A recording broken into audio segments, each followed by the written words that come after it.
अगर आपको या आपके किसी फैमिली मेंबर को बवासीर की बीमारी है तो फिर यह सेशन आपके लिए है। या फिर आप एक ऐसे डॉक्टर हैं जो आयुर्वेद की दवाओं से बवासीर का इलाज करते हैं तो भी ये सेशन आपके लिए है। नमस्कार फ्रेंड्स, मैं हूं डॉक्टर वशिष्ठ, आयुर्वेद कंसल्टेंट। और जैसा कि आपने सुना, इस सेशन में हम बात करेंगे कि आयुर्वेद की दवाओं से बवासीर का इलाज कैसे किया जाता है।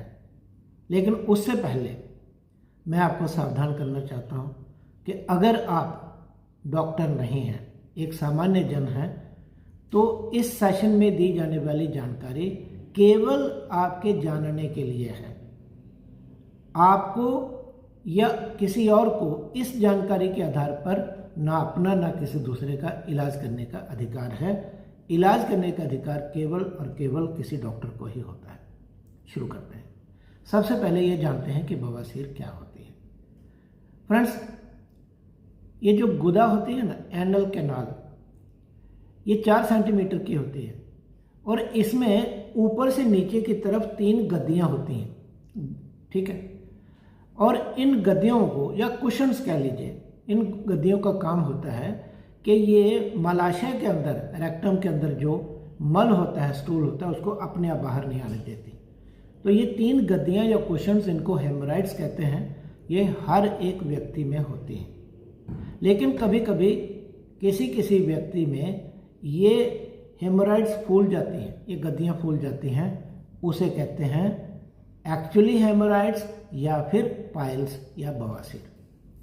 अब पता कैसे चलेगा कि किसी व्यक्ति को बवासीर है या नहीं है, उसको क्या तकलीफ होने वाली है। कई बार तो कुछ भी नहीं होता, लेकिन कई बार बिना कारण अपने आप ड्रॉप बाय ड्रॉप ब्लड जो है वो स्टूल पास करते समय निकलने लगता है, फ्रेश ब्लड, बाहर कोई मसला नहीं आता है। तो अगर ऐसा हो तो समझिए कि इस पेशेंट को या जिसे भी है, अगर आपको है तो समझिए कि मुझे बवासीर की प्रॉब्लम हो गई है। लेकिन ये फर्स्ट डिग्री पाइल्स है।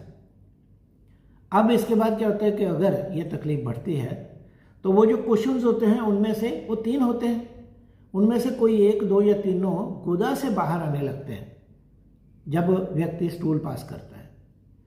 लेकिन जैसे ही स्टूल पास होता है वो वापस चले जाते हैं। इसे कहते हैं सेकंड डिग्री पाइल्स। अब इसके बाद क्या होता है कि जब स्टूल पास करते हैं उसके साथ बाहर तो आते हैं लेकिन अपने आप अंदर नहीं जाते, तो ये अगली स्टेज है, इसको कहते हैं थर्ड डिग्री पाइल्स। और जब परमानेंटली मस्से बाहर हैं, वो गद्दियाँ बाहर हैं, कुशन्स, तो इसे कहते हैं फोर्थ डिग्री पाइल्स। तो आमतौर पर फर्स्ट और सेकंड डिग्री में आयुर्वेद की दवाइयाँ काफ़ी अच्छा काम करती हैं। थर्ड डिग्री में भी कभी कभी कर जाती हैं, लेकिन फोर्थ डिग्री में करती तो हैं लेकिन पूरी तरह से नहीं करती हैं। ओके, अब सवाल यह है कि ये गद्दियाँ फूलती क्यों हैं। तो ये बनी किससे होती हैं? ये बनी होती हैं ब्लड वेसल्स से, खून की छोटी छोटी जो नलियाँ होती हैं, कैपिलरीज या इनको साइनोसाइड्स कहते हैं, वो फूल जाते हैं। कई कारणों से फूल जाते हैं। उसमें ब्लड ज़्यादा आता है, निकलने में प्रॉब्लम होती है, उनकी दीवारें कमज़ोर होती हैं, लेकिन फूल जाते हैं। तो इलाज कैसे करेंगे? तो इलाज करने के लिए सबसे पहले ऐसी दवाएं दी जानी चाहिए जिनसे वो फूली हुई नसें धीरे धीरे सिकुड़ना शुरू हो। पहला तो ये होता है। और दूसरा, अगर वो ज़्यादा फूल जाए और ब्लीडिंग होने लगे तो ब्लीडिंग बंद करने वाली दवाई भी देनी पड़ती है। और तीसरा कि अगर खास करके उन मसों में, उन जो पाइल मास होता है, इसमें अगर इन्फेक्शन हो जाए और पेशेंट को ज़्यादा तकलीफ होने लगे, दर्द भी होने लगे, खुजली भी होने लगे, तो फिर इन्फेक्शन दूर करने वाली दवाई और सूजन कम करने वाली दवाई दी जाएगी। और अगर पेशेंट को कब्ज़ी ज़्यादा है तो कब्ज़ दूर करने वाली दवाई दी जाएगी, कोई लैक्सेटिव्स वगैरह, ठीक है। अब शुरू करते हैं कि मस्सों के साइज को कम करने वाली दवाइयाँ कौन सी हो सकती हैं। तो इसके लिए आमतौर पर हम लोग 2 दवाइयाँ देते हैं डॉक्टर्स। एक दवाई का नाम है अतिविषा, दूसरी दवाई का नाम है दुग्धिका। आमतौर पर बवासीर के हर एक पेशेंट को ये दोनों दवाइयाँ दी जाती हैं। अब देंगे कैसे? या तो ये पौधे होते हैं, तो या तो इनका चूर्ण मिलता है, तो वो चूर्ण 2 या 3 ग्राम की मात्रा में दिन में 3 बार दिया जाए, या फिर इनकी टैबलेट्स होती हैं। जैसे दुग्धिका जो है उसकी टैबलेट आती है दुग्धिका घन टैबलेट, वो 2-2 टैबलेट 3 बार, और उसके साथ अतिविषा घन टैबलेट 2-2 टैबलेट 3 बार, ये लगातार दी जाती हैं। लेकिन एक बात और कर सकते हैं, अगर आप चाहें तो केवल दुग्धिका को भी 4-4 टैबलेट लगातार 3 बार दे सकते हैं। दुग्धिका इसकी मेन दवाई है, ठीक है। और साथ में आपको अतिविषा तो देनी है 2-2 टैबलेट दिन में 3 बार। कब तक देनी है? आपको तब तक देनी है जब तक कि पेशेंट को काफ़ी अच्छा सुधार आ जाए, या फिर लगातार अगर दे रहे हैं तो 3 महीने तक देनी है। 3 महीने के बाद इसको 15 दिन के लिए बंद कर दीजिए। इनकी जगह या तो कोई दवाई मत दीजिए या कोई दूसरी दवाई दीजिए जो मैं बताऊंगा। तो ये पहला लाइन ऑफ ट्रीटमेंट है, यानी बवासीर का कोई भी पेशेंट होगा डॉक्टर्स, उसे अपने दुग्धिका और अतिविषा जरूर देनी है, इसके बिना काम चलने वाला नहीं है। ओके, अब दूसरी दवाई कि अगर ब्लीडिंग हो तो क्या करना है। तो उसके लिए आयुर्वेद में ब्लीडिंग बंद करने वाली काफ़ी दवाइयाँ आती हैं, लेकिन जो सबसे अच्छी दवाई है जो हम लोग इसमें यूज़ करते हैं वो है दारू हरिद्रा। तो दारू हरिद्रा को कैसे यूज़ करेंगे? या तो इसका काढ़ा बना के पिलाते हैं 50 ml सुबह दोपहर शाम, या फिर दारू हरिद्रा की एक टैबलेट आती है दारू हरिद्रा घन टैबलेट, तो ये 2-2 टैबलेट दिन में 3 बार देते हैं। लेकिन ब्लीडिंग ज़्यादा हो तो 4-4 टैबलेट 3 बार भी देनी पड़ती है। लेकिन इसका ये मतलब नहीं है कि आप दारू हरिद्रा दे रहे हैं तो आप दुग्धिका और अतिविषा नहीं देंगे, वो तो आपको देनी पड़ेगी डॉक्टर्स, इसको याद रखिए। तो पाइल्स में कभी कभी बहुत पेशेंट को बहुत प्रॉब्लम होती है, तो ऐसे में दवाई की डोज काफ़ी ज़्यादा हो जाती है। लेकिन वो क्यों देते हैं? क्योंकि जल्दी इंप्रूवमेंट आए और ज़्यादा इंप्रूवमेंट आए, इसके लिए देनी पड़ती है। हाँ, अगर मान लीजिए आपने किसी को दारू हरिद्रा दी और उससे भी ब्लीडिंग नहीं रुक रही, तो एक और दवाई है ब्लीडिंग रोकने के लिए, उसका नाम है दूर्वा। दूब घास होती है, तो इसका कैसे दे सकते हैं? दूब घास अगर फ्रेश मिल जाती है, कूटिए और एक एक बड़ा चम्मच रस उसका पिलाइए पेशेंट को 3 बार, लेकिन वो हमेशा तो मिलता नहीं, इसलिए दूर्वा की एक टैबलेट आती है दूर्वा घन टैबलेट, 2-2 टैबलेट दिन में 3 बार।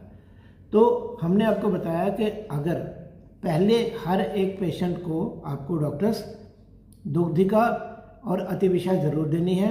ब्लीडिंग हो तो दारू हरिद्रा दीजिए, उससे नहीं कंट्रोल होती तो साथ में आप दीजिए दूर्वा।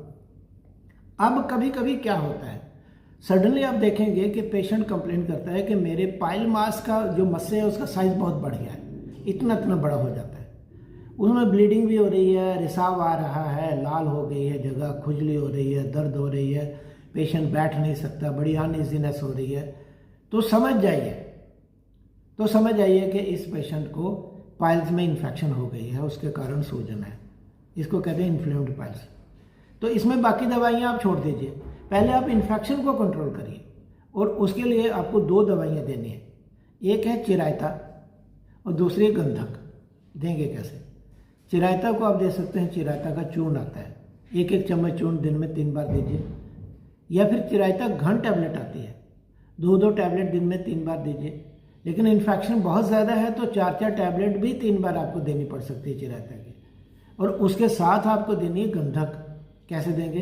एक टैबलेट आती है गंधक शुद्ध टैबलेट, 2-2 टैबलेट दिन में 3 बार। तो अब ये दूसरी तरह की पाइल्स तो वही है, लेकिन जब इन्फेक्शन हो गई तो आपने 2 ही दवाइयाँ दी, चिरायता और गंधक। चिरायता की डोज 2-2 टैबलेट 3 बार भी हो सकती है, 3-3 टैबलेट 3 बार भी हो सकती है, 4-4 टैबलेट भी 3 बार हो सकती है, जितनी ज़्यादा इन्फेक्शन होगी।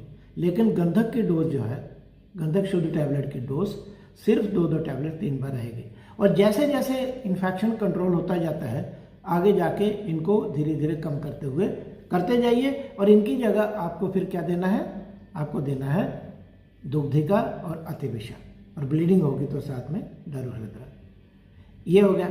अब पेशेंट्स, बहुत सारे ऐसे पेशेंट्स होते हैं, ज़्यादातर पेशेंट्स जिनको साथ में कब्ज़ होती है, तो कब्ज़ दूर करने के लिए या तो आप रात को 3 ग्राम अपना त्रिफला चूर्ण दे सकते हैं, या हरड़े चूर्ण दे सकते हैं, या हर डे की एक टैबलेट आती है, हरित की घन टैबलेट, वो 2-2 टैबलेट दिन में 3 बार दे सकते हैं अगर बहुत ज़्यादा कब्ज़ है, या फिर रात को 2 या 3 या 4 टैबलेट एक साथ दे सकते हैं।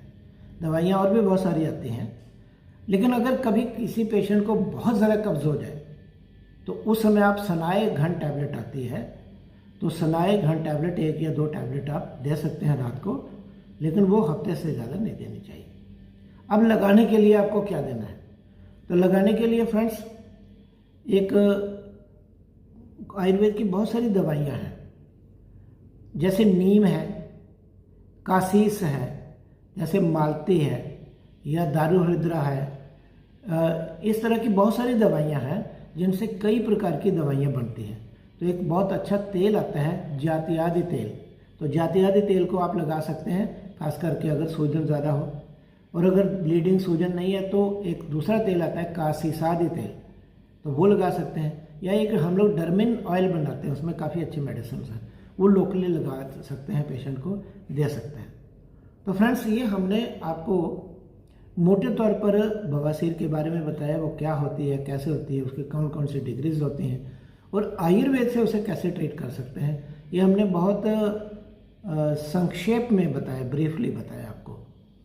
और हो सकता है आपको कोई चीज़ें समझ में ना आई हो, तो अगर कोई चीज़ समझ में ना आई हो तो हमें पूछिएगा, हम जवाब देंगे।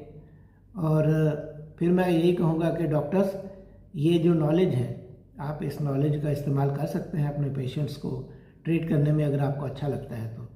लेकिन दूसरे लोग, आपने जान लिया कि आपकी बीमारी, अगर आपके घर के किसी मेंबर की आपकी बीमारी किस स्टेज में है, कैसी है, और उसके लिए इलाज आपको कराना है, तो आयुर्वेद के डॉक्टर ये दवाइयाँ दे सकते हैं।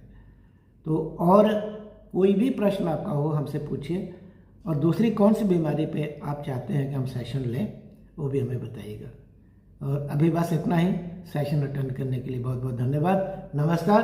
अपना, अपने घर के सदस्यों का, संगी साथियों का, फ्रेंड्स का, और ख़ास करके अगर आप डॉक्टर हैं तो अपने पेशेंट्स का पूरा ध्यान रखिए।